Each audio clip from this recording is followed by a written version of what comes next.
One piece chapter 1118 की summary आ चुकी है, जिसके अंदर हमको पूरे चैप्टर के बारे में सब कुछ पता चल चुका है। और इस चैप्टर के अंदर हमको पता चल रहा है कि आपको उनको दो दो निका मिल रहे हैं, लेकिन जो हमारा मेन कैरेक्टर है उसकी पावर साइड कैरेक्टर को देना क्या एक अच्छी बात है, क्या एक अच्छा डिसीजन है, वो जानेंगे हम इस चैप्टर के अंदर। साथ ही में इस चैप्टर के अंदर हमको कोई भी जोरो वर्सेस नाज़ुरो की फाइट देखने के लिए नहीं मिलेगी, बट फिर भी ये चैप्टर बहुत ही ज्यादा पीक होने वाला है। तो आइए इस पीक फिक्शन को एंजॉय करते हैं साथ में।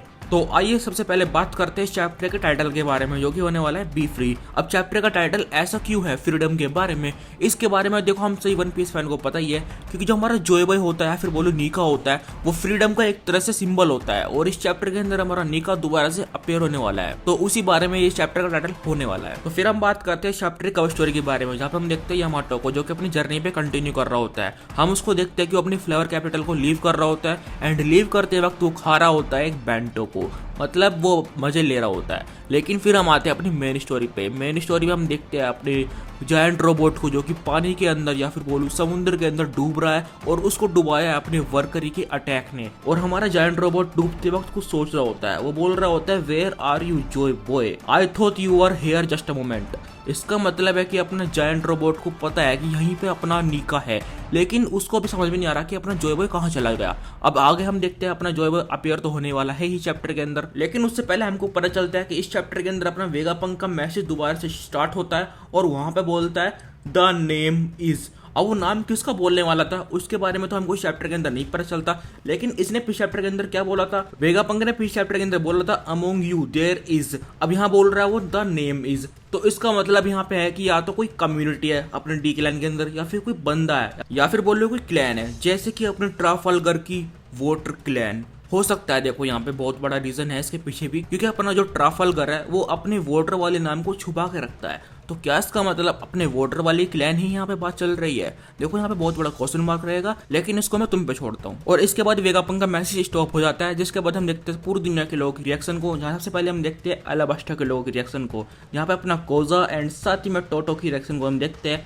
जहाँ कोजा कुछ भी नहीं बोलता है, उसकी रिएक्शन बिल्कुल हमारी इमो की तरह होती है, डॉट डॉट डॉट। जहाँ अलाबास्टा के लोग सोच रहे होते हैं क्या किसी ने वेगापंक का असैसिनेशन कर दिया, साथ ही में वो लोग सोच रहे होते हैं कि वेगापंक किस सिंस के बारे में बात कर रहा था, और साथ ही में उनको लग रहा था कि क्या अपने स्ट्रो हैट ने उनको मार दिया या फिर वर्ल्ड गवर्नमेंट ने। ये सब चीजें उनके बीच में बात चल रही होती है। और फिर हम आते हैं अपने विस्की पीक पे, जहां हम देखते हैं अपने मिस्टर नाइन को एंड साथ ही में मिस मंडे को, जो कि अपने बच्चों के साथ होती है, और साथ ही में वाकई सिटीजन भी होते हैं वहाँ पे, जहाँ पे अपने वाकई के जो सिटीजन होते हैं वो लोग सोच रहे होते हैं कि भले ही वेगापंक ने किसी भी तरह का सिंस कमिट किए हो, लेकिन मैं नहीं सोच सकता कि वर्ल्ड गवर्नमेंट वाले उसको मारने का कोशिश करेंगे या फिर पूरी दुनिया से खत्म कर देंगे, क्योंकि वो पूरी दुनिया का सबसे बड़ा जीनियस, सबसे बड़ा दिमाग वाला इंसान है। अब देखो इन लोगों की बात में दम तो है, कोई भी नहीं चाहेगा कि अपने वेगापंक जैसे बंदे को खत्म करते हैं वो अपनी, क्योंकि वो देखो उनका बहुत बड़ा रिसोर्स है। फिर हम आते हैं अपने ड्रेसरोसा पे, जहाँ पे अपनी रेबेका एंड साथ ही में लियो बात कर रहे होते हैं लूफी के बारे में। जहाँ लियो बात करता है कि तो अच्छा ये लूफी है जिसने वेगापंक को मारा, रेबेका बोलती है कि नहीं उसने नहीं मारा।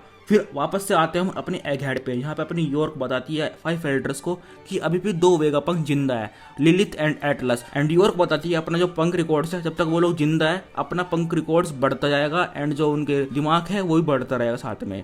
फिर हमारे जो 5 एल्डर्स होते हैं वो डिसाइड कर लेते हैं कि अब उनकी नेक्स्ट प्रायोरिटी है एलिमिनेट करने के लिए दोनों के दोनों बचे वेगापंक, बट वो लोग यॉर्क को छोड़ देंगे क्योंकि यॉर्क उनके काम आएगी मदर फिल्म को बनाने के लिए। बट देखो मैं नहीं चाहूंगा बिल्कुल भी कि अपने लिलिथ एंड साथ में एटलस दोनों के दोनों मर जाए। मैं चाहता हूँ कम से कम लिलिथ बच जाए एंड वो साथ में चले जाए अपने स्ट्रो हैट के, और उनकी थोड़ी बहुत मदद करे किसी तरह से। बाकी जो होगा वो अपने ओडा सेंसे के ऊपर है। एंड फिर हमको पता चलता है कि अपने लूफी, डोरी एंड ब्रोगी फाइनली एल्बाफ के शिप पे पहुंच चुके हैं, और वो बोनी, सांजी एंड फ्रैंक की ग्रुप के साथ ज्वाइन हो चुके हैं। उसके बाद हम देखते हैं मरीन्स को, जो कि बोल रहे होते हैं कि जायंट बहुत ज्यादा टफ है और उनको हराना मुश्किल है। तो वो क्या करते हैं, वो और भी बैटल शिप्स को मंगवाते हैं हेडक्वार्टर से। बट हम फिर देखते हैं बोनी को, बोनी वाइस एडमिरल ब्रूग्रास एंड साथ ही में डोल को, दोनों को दोनों बच्चा बना देती है भाई, साथ ही में उनके सी बीस्ट को भी।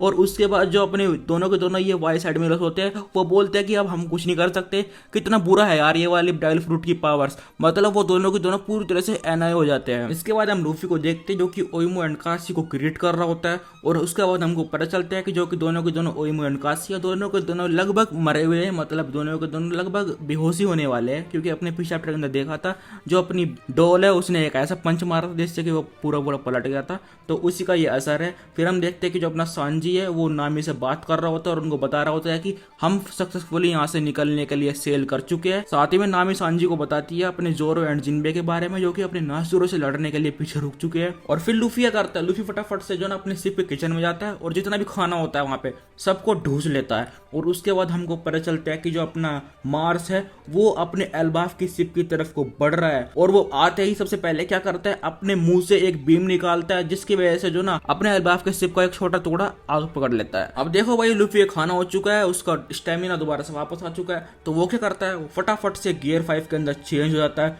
जिसको देख के अपना समुंदर एंड साथ ही में सारे के सारे शिप पूरी तरह से सेक होने लगते हैं। और उसके बाद हम देखते हैं अपने लूफी को, लूफी बोनी से बात करता है और बोलते हैं कि चल दोनों के दोनों चलते हैं, तू उनको पंच करना चाहती है ना। बट बोनी बोलते हैं कि ये इम्पॉसिबल है, मैं ये नहीं कर सकती। लेकिन लूफी बोलता है कि मैं समझता हूँ तेरी पावर्स को और मेरे को पता है कि तू कर सकती है। और फिर हम बोनी को देखते हैं जो कि अपने सारे पल को याद कर रही होती है लूफी के साथ, जब वो शुरू से आई थी। और उसके बाद अभी जो अपना लूफी गियर 5 के अंदर चेंज हुआ था, सब कुछ को रिमेम्बर करती है। और उसके बाद हम देखते हैं अपनी बोनी को जो कि फटाफट से अपनी पावर्स को यूज करती है और वो हो जाती है चेंज निका के अंदर। और इसके अंदर वो बोलती है distortion future, the future where I am almost free. और उसके बाद हम देखते हैं अपने लूफी को एंड बोनी को दोनों को एक बड़े से पैनल के अंदर, दोनों को गियर 5 के अंदर, जहाँ पे अपना लूफी होता है सेम पोज के अंदर जैसे कि हमने देखा था अपने गियर 5 अवेकनिंग वाले मोमेंट के अंदर। और जो अपनी बोनी होती है वो आसमान की तरफ वो पंच कर रही होती है, जो कि अपने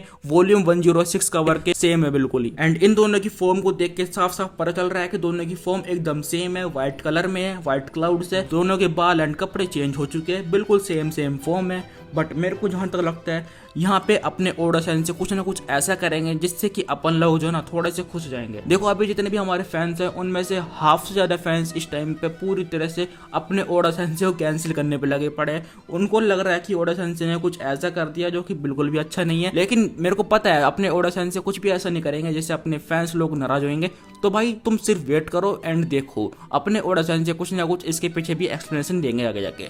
फिर हमको पता चलता है कि जो अपना जायंट है वो पानी के अंदर डूब रहा होता है और वो उन दोनों को सेंस कर लेता है। उसके बाद वो बोलता है ही इज हेयर। लेकिन उससे पहले हमको पता चलता है अपने मरीन्स होते हैं उनकी रिएक्शंस के बारे में, जो कि इन दोनों को व्हाइट जायंट समझ रहे होते हैं। और साथ ही में अपने वर्कर एंड जुपिटर भी इनकी जो प्रेजेंस हो उसको सेंस कर लेते हैं। और जो अपना मार्स है भाई उसकी रिएक्शन अपने सेम होती है मंकी डी ड्रैगन की तरह, डॉट डॉट डॉट। मतलब भाई बंदे को कुछ समझ में नहीं आ रहा, सबके सब तो भाई ये पूरी तरह से परेशान हो चुके हैं। कहाँ ये एक नीको को नहीं संभाल पा रहे थे, अब इनको दो नीका एंड साथ में एक जायंट रोबोट को संभालना पड़ेगा। तो भाई देखो इस टाइम पे तो अपनी जो फाइट होने वाली है लास्ट वाली, क्योंकि देखो अपने जो लूफी है वो तो निकलने पे लगे पड़े और ये जो पीछे से अब फाइट करने वाले हैं, तो भाई अब जो होगा वो तो भाई अपने ओडा सेंस से जाने, बट जो भी होगा वो अच्छे के लिए होगा। तो अगर तुमको भी अच्छे के लिए रहना है तो फटाफट से लाइक कर दो। तो अगर तुमको वीडियो पसंद आई हो तो चैनल को सब्सक्राइब कर देना, ताकि तुमको ऐसी वीडियोस मैं डिलीवर करता रहूं और तुम ऐसी वीडियोस को एंजॉय करते रहो।